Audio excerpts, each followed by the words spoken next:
मनुष्य की मृत्यु के बाद उसका अंतिम संस्कार क्यों किया जाता है? शव के पैर क्यों बांध दिए जाते हैं? शव को जलाते समय सिर पर डंडा क्यों मारा जाता है?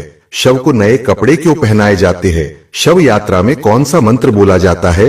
इन सभी प्रश्नों का उत्तर आज के इस वीडियो में हम आपको देने वाले हैं। दोस्तों, भगवान श्री कृष्ण कहते हैं, इस संसार में जन्म लेने वाले प्रत्येक जीव की मृत्यु निश्चित है। मृत्यु एक ऐसा सत्य है जिसका सामना सभी को करना पड़ता है। कोई मृत्यु पर विजय प्राप्त नहीं कर सकता, किंतु यदि कोई मनुष्य जीवन प्राप्त करके अच्छे कर्म करता है तो निश्चित ही उसकी मुक्ति हो जाती है। उसे फिर से इस मृत्यु लोक पर जन्म लेना नहीं पड़ता है।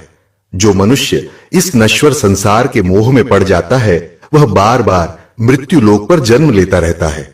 जो भी जीवात्मा मनुष्य रूप में जन्म लेती है उसके ऊपर 16 संस्कार किए जाते हैं और उसका अंतिम संस्कार मृत्यु के बाद किया जाता है, जिसका महत्व सबसे बड़ा है। मनुष्य की मृत्यु के बाद उसके परिजन उसका अंतिम संस्कार करते हैं। जिस व्यक्ति का अंतिम संस्कार शास्त्रों में बताई गई विधि से नहीं किया जाता है उसे कभी मुक्ति नहीं मिलती है। वह प्रेतात्मा बनकर मृत्यु लोक पर भटकता रहता है। गरुड़ पुराण में मनुष्य की मृत्यु के बाद किए जाने वाले सभी कर्म कांडों के बारे में बताया गया है।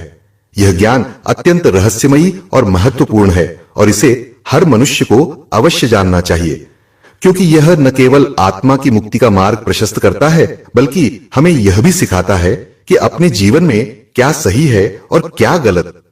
यदि आप भी इस गूढ़ ज्ञान को समझना चाहते हैं तो इसे ध्यान पूर्वक सुने और इसे दूसरों तक पहुंचाएं। इस ज्ञान को अपनाकर न केवल हम अपने जीवन को सही दिशा में ले जा सकते हैं बल्कि अपनी आत्मा की शांति और मुक्ति के मार्ग को भी सुनिश्चित कर सकते हैं। वीडियो को अंत तक देखें और इस ज्ञान को अपने जीवन में धारण करें।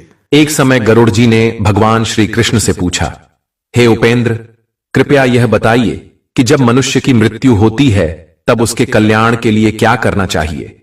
कौन सा दान सबसे उचित होता है?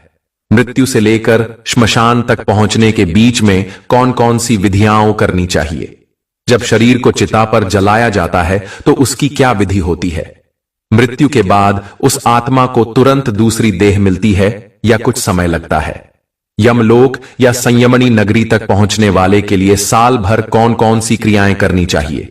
अगर कोई व्यक्ति दुराचारी या पापी हो तो उसकी मृत्यु के बाद उसका प्रायश्चित्त कैसे किया जा सकता है? और यदि मृत्यु पंचक के समय हो जाए तो पंचक शांति के लिए क्या उपाय करना चाहिए? हे देव, कृपया मुझ पर कृपा करें और मेरे इन सभी प्रश्नों का उत्तर